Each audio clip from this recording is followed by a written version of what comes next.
we bless God for that. Welcome, welcome, welcome to this edition of Black Wall Street Today with Blair Durham. I am so excited about today's show.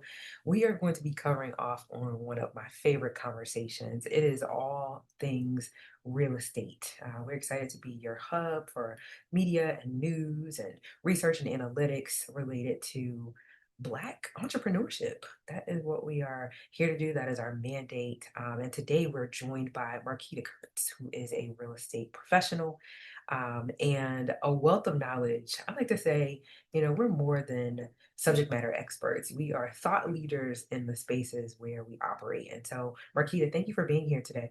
Thank you for having me, Blair. Such an honor to be on Black Brand. I feel official now.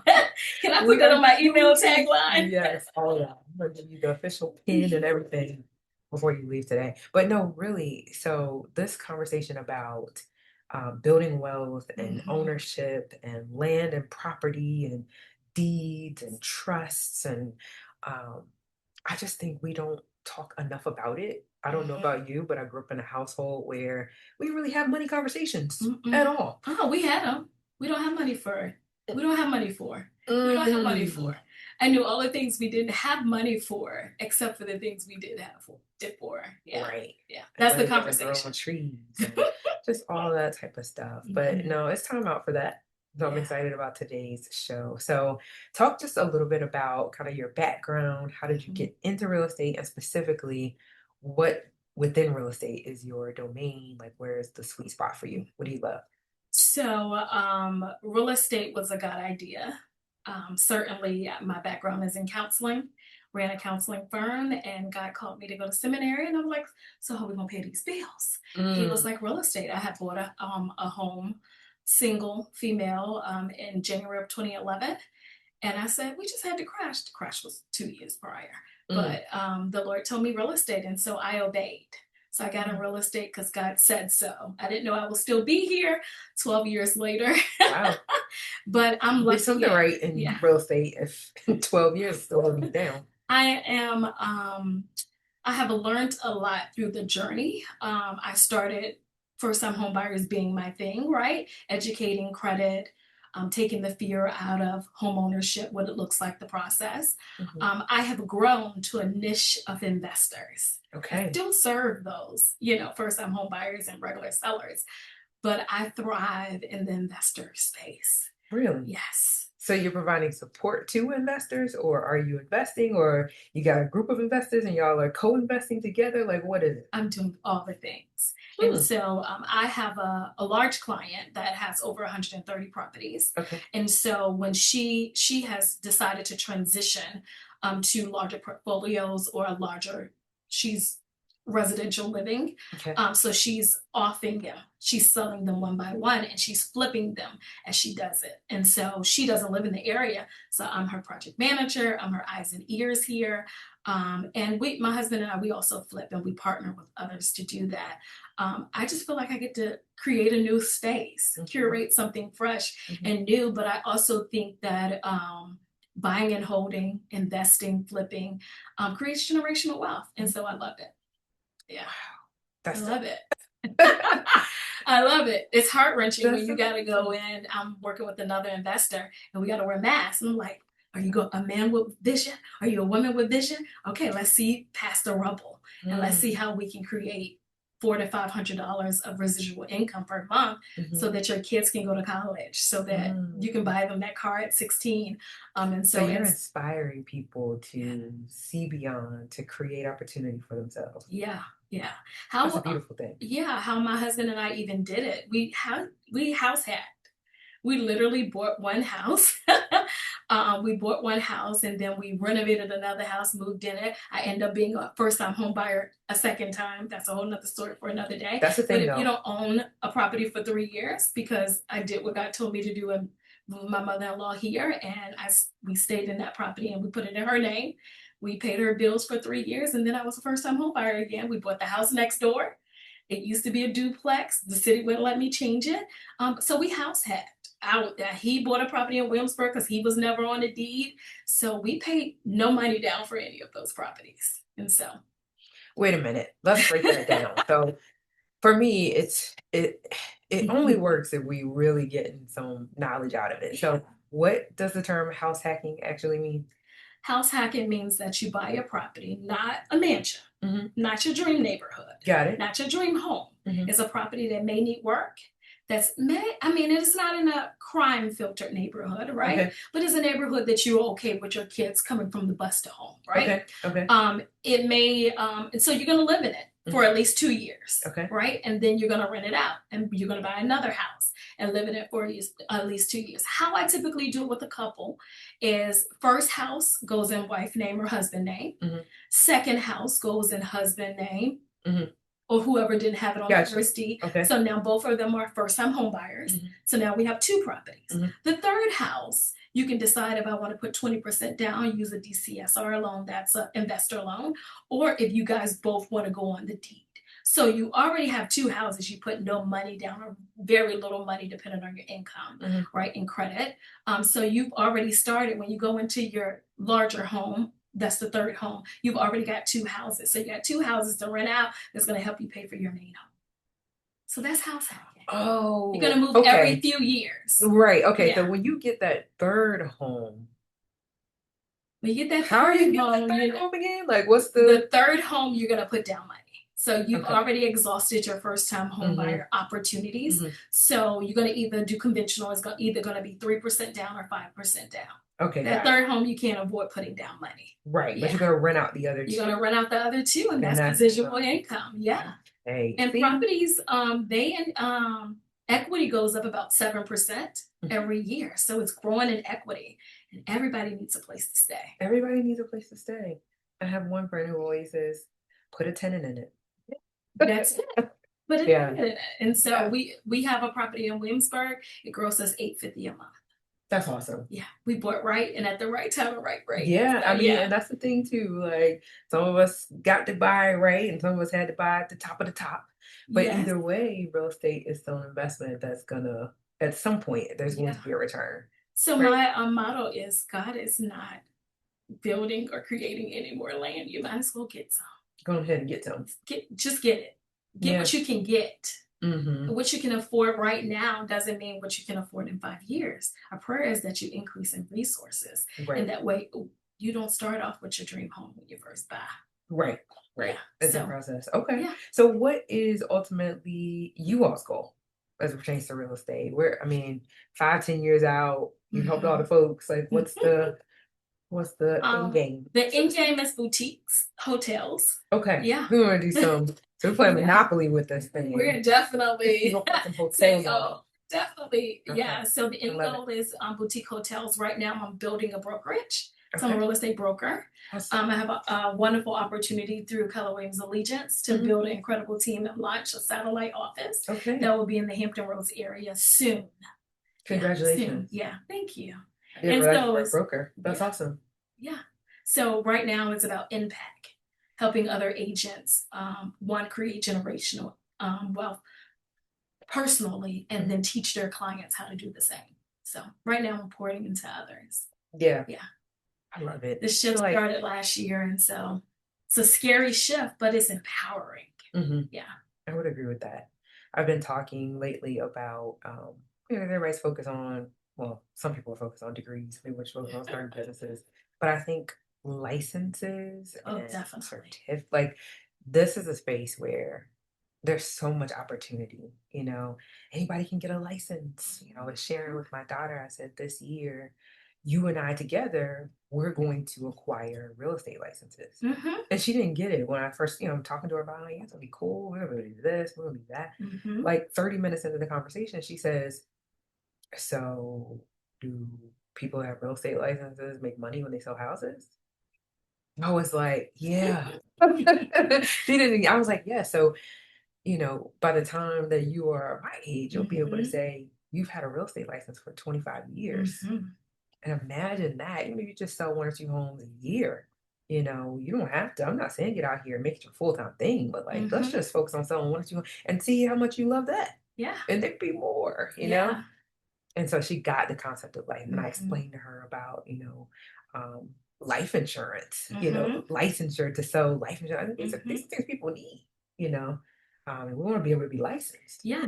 so we can help licensed people. and insured. And it's No, important. education is part of the generational wealth, right? It's Mhm. intellectual properties.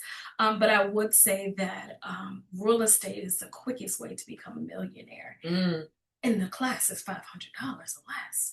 Like, right, it's right. not going to cost you a six-figure degree. Hmm. Now we are both educated. I'm still gonna be paying. Well, somebody gonna be paying on that degree when I leave. But Yes. the real estate license, I'm not even. I wouldn't say that I'm not using my education, but the real estate license costs me the less and makes me the most. Yep. Yeah. And that So it's I'm definitely going to help needed her and to see that. necessary. I'm going Yeah. to help her to see Yeah. And keep it. Just renew it even if you don't need it, but it gives you access. that. Hmm. They give you access because you're the first person to find out about the best property. You're the first Yes. person that they call. Listen, if I can't find you a buyer, maybe I'm the buyer. Mm. We've partnered with people where, hey, you don't have the Hmm. funds to, or the structure or the vision to see how to flip this and do it. Yeah, we've made 120K partner with a homeowner. I was the first one they called. I See, was the buyer. So, see, yeah, wow. it's money to be made in real estate. So much money to be made. I mean, opportunities literally right under our noses. Mm-hmm. So I think about the wholesaling concept, which is it sounds like Mm-hmm. what you just essentially just described. Yeah, How would you break that down for somebody that is I am. serious? So in terms of wholesaling, wholesaling is the easiest and quickest way to get in real estate. And you really don't need a license for it. Okay. But wholesaling is, example, it will be you as the person coming. You're the buyer. I'm Okay. coming to you, and Okay. I'm actually going into contract with you. Okay. Right? I'm going to find an end buyer that's actually going to buy that contract. Okay. So, example would be I come to you and you say, "Hey, how much would you like for your property?" And you say, 100,000, right? Hmm. Okay, 100,000. I know that it's worth ARV at the repair value, 250, 250. There 280. we go. Mm-hmm. So I'm gonna find a buyer for 150. Where's the 50,000 going to me? Mm-hmm. Because I found a buyer. None of your own money in it. A Mm-hmm. conversation you was bold enough and willing to have, Mm-hmm. right? And you found a buyer that can afford to, you know, do the transaction. That's Right. wholesaling. That's wholesaling. I mean, oof. Yeah. Now, Wow. now last year started some new regulations where they can't do two closings in one day. So the attorneys have become creative Okay. legally So crack down on it a where they little can bit still make because it happen. Yeah. yeah. But it's certainly an opportunity, even if 5 to 10,000. Yes. That's 5 to 10,000 that you worked for several conversations. It's worth it. It's Yeah. worth it. And that's It's how you worth get it. your money to do your flips. Yeah. Yeah. What would you say about the current environment as it relates to VRBOs and Airbnbs and that sort of Mhm. thing? Are you involved in that space at all? I am in conversation with that space. Okay. A lot of cities are cracking down on Yeah. the Airbnb space. I think it really gave us an opportunity to make money as hosts Mm-hmm. and hotel Mm-hmm. owners. Mm-hmm. I do feel like a lot of my friends who are investors are selling theirs off. Depending on Really? what city you're in, example, Newport News is the hardest. You Mm. actually have to reside in the property, and it can't be a certain amount of days that they want it out. Mm. Newport, Hampton is a little more lenient, but it's gonna come around. So what's your thought about that? Like I know about some lobbying efforts and things like Mhm. that to try to crack down on the entrepreneurship opportunity via Airbnb. Is it just that the hotels have a bit more? What's your thought about why I the think cities are it's cracking down? the city want money, Mhm. taxes. Okay, okay. Um, I mean, and they were they not getting their taxes? So, um or they just want a little piece of it, yeah, of everything. they want to look, yeah, they want Gotcha. more of the puzzle, Got right? it. They Okay. want to regulate what's happening.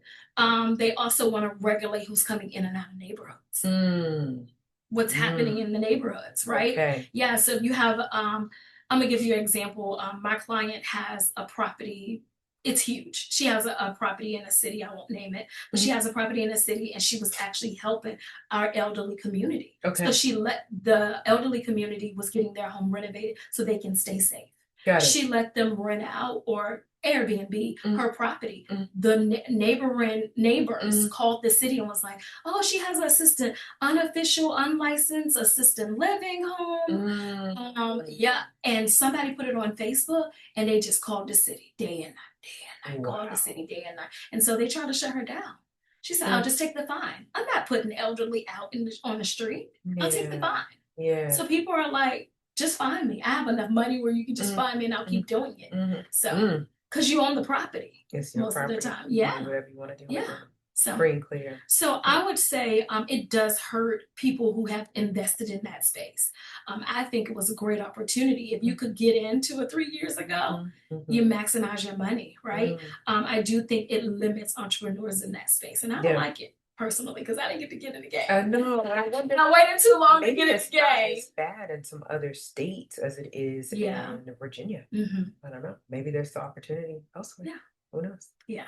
We'll Interesting. revisit that. Yeah, I Yes. think we can. Yeah. So I'll tell you what has my ears really like just ringing with excitement is this concept of development. Mm. Taking Hmm. real estate a step further. Yeah. I've been meeting people who have figured it out on Hmm. different levels in various parts of the country. They are putting together models that focus on community wealth building, Hmm. right? So, Hmm. where it's not all about the developer reaping the entire benefit of the project, it's Hmm. also about making sure that all of the stakeholders, i.e., the people that live there, Hmm. have a chance to benefit as well. Yeah. So I'm like, man, do people do this where I live? I don't know that they do. So I'm focused on like bringing these folks in and, Hmm. really some knowledge sharing about, how we can transform Yeah. our area because there's a lot of blight and a lot of people and a lot Yeah. of like not enough access to Yeah. affordable housing. Hmm. So what's your thought, like as far Um, as your plan, or as far as the people that you are um, conversing with?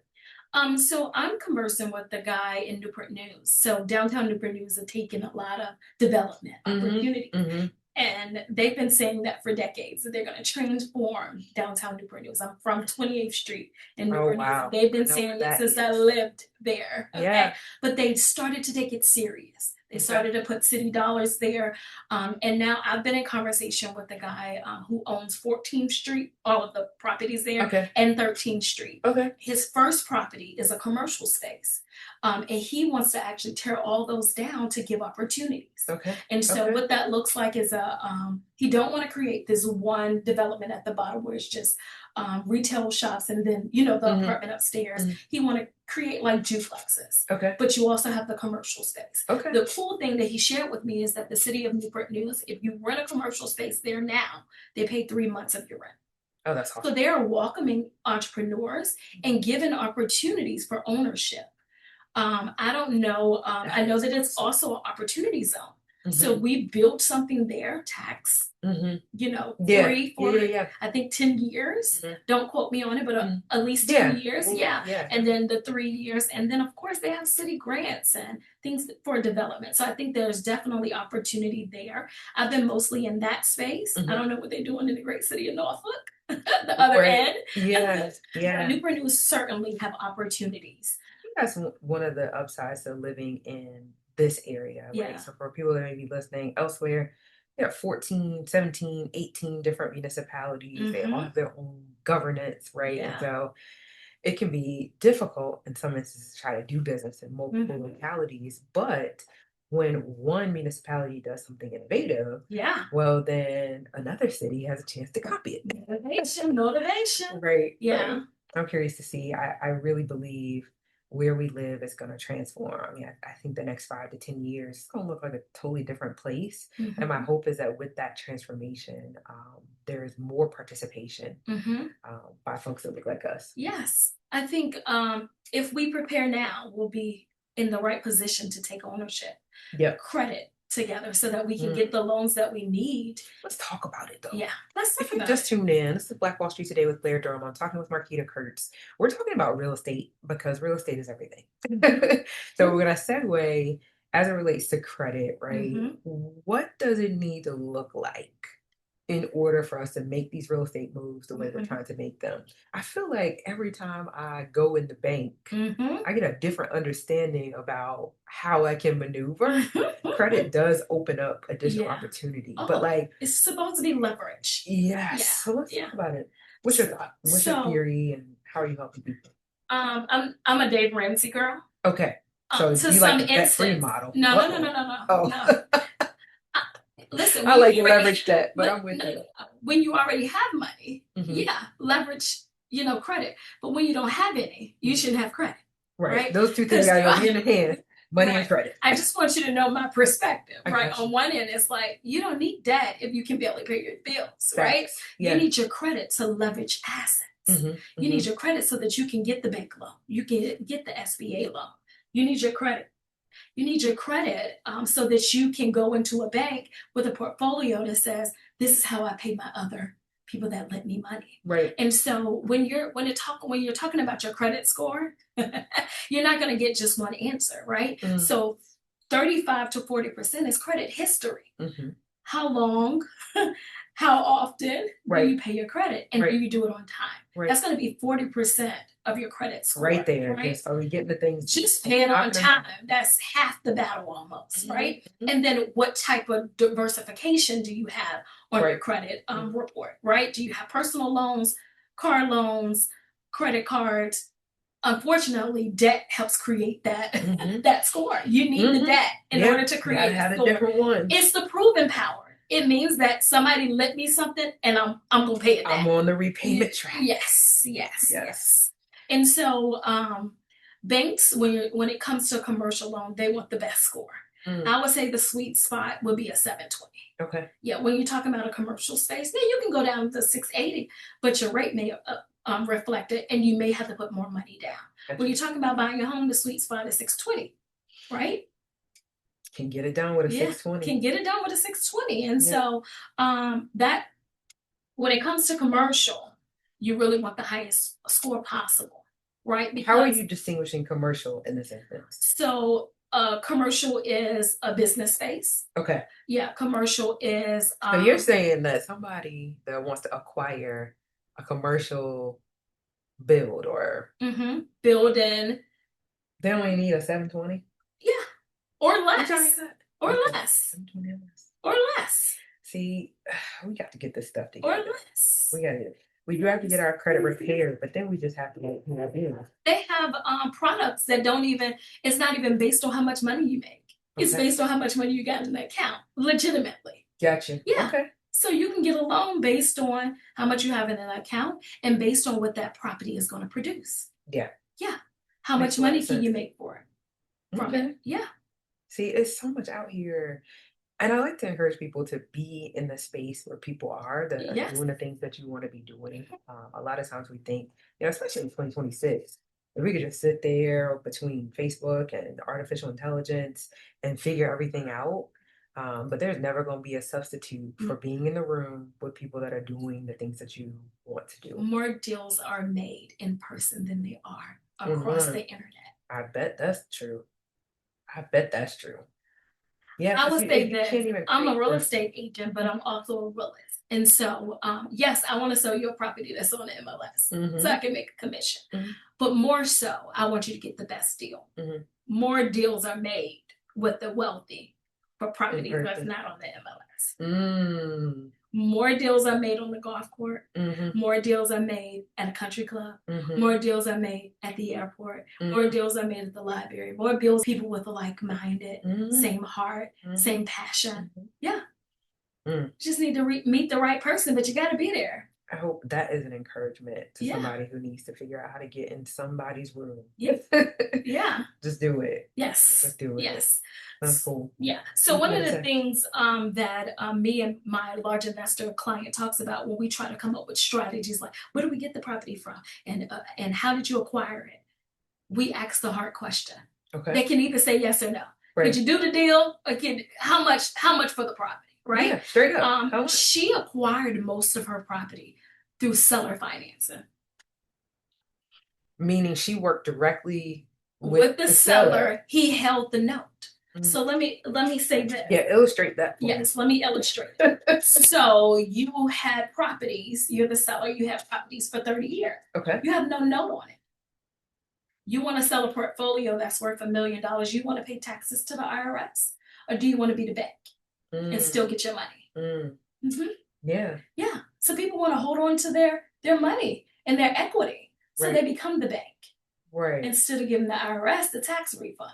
Right. So they're willing, of course, there's collateral. You have to prove that you do have other properties, you know what you're doing, what you're going to do it for. But yeah, she acquired portfolios and the seller held the note. It's advanced, y'all. It's real estate 201. It is. It is. But it's happening every day. But you have not because you asked not. You just got to ask. They can either say yes or no. You already walked in there without it. Right. You can either walk it out without it or you can walk out with it. Right. You just got to be bold enough to say, here's what I want to do. It was crazy how, she had a real estate agent doing COVID 2018 to 2020. She acquired most of her properties. Okay. Gave him a blank check and said, go find me some properties. He will wholesale, make a little bit off of it, but he will just whole portfolios, seller financing. Yeah. It's happening. It's happening. Yeah, it's happening. Yeah. Wow. Yeah. Wow. Yeah. My mind is over here just blown. Yeah. Okay. So you mentioned that, so you had a background, you were doing one thing in a totally different space and focused on ministry. Yeah. But needed to figure out how you were going to feed family. Yeah. You said God said real estate. Yep. How did God say real estate? Oh my goodness, that story. You ready? Well, just like, no, I was literally, you know what I mean? Like we're sitting, you guys can't see our space in front of a computer. And I said, Lord, you're calling me to do something different. And it's going to require a lot of my time. What do I do now to make money?